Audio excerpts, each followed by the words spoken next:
Yan mga lods, hindi lahat ng nakahiga ay ahay. Walang ginagawa. Kaya makakita kayo ng nakahiga habang nagtatrabaho. Pakita ko sa inyo. Yan.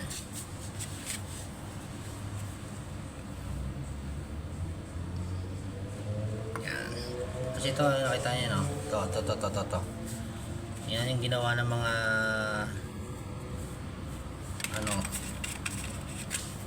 karpentero ba? Pintor?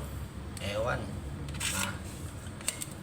Hindi naman tayo perfectong manggagawa, pero kailangan yung hindi naman mapapansin ang kapwa mo manggagawa. Ganyan lang po ang tamang proseso ng trabaho. Nakarami ng kliyente niyan pag palpak ang trabaho mo. Umpisahan ko ng miga mga lods. Di ba? Hindi lahat ng nakahiga walang ginagawa.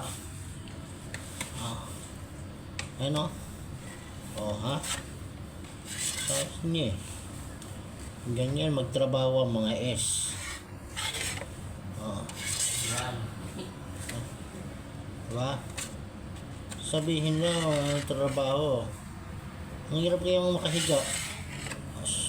Tapos may ginagawa ka.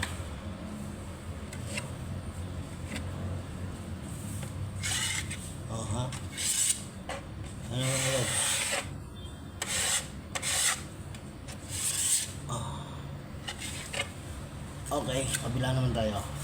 Nano lang natin mga lods yung mga tugtungan.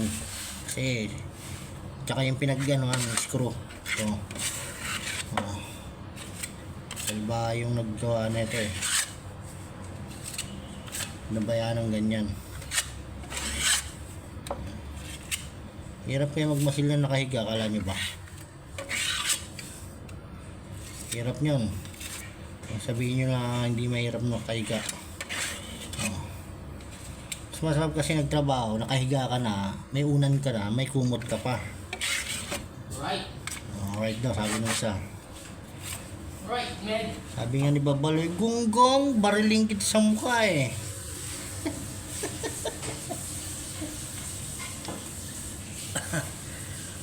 Medyo nahilo ko doon lods ha. Parang nadudual. Sige.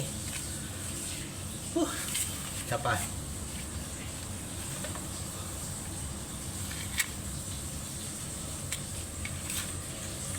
Konti na lang kasi ito mga lods. Puro repaint na lang tayo. Retouch. Puro retouch na lang tayo. Katapos nyan puro finishing na. Finish na natin. Pa-primer natin yan mamaya eh. Tapos liain.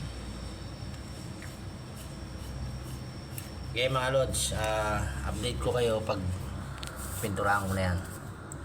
Okay, God bless. See you in the next video. Salamat po. God bless po sa lahat mga lods. Buhay po tayong lahat. Peace out.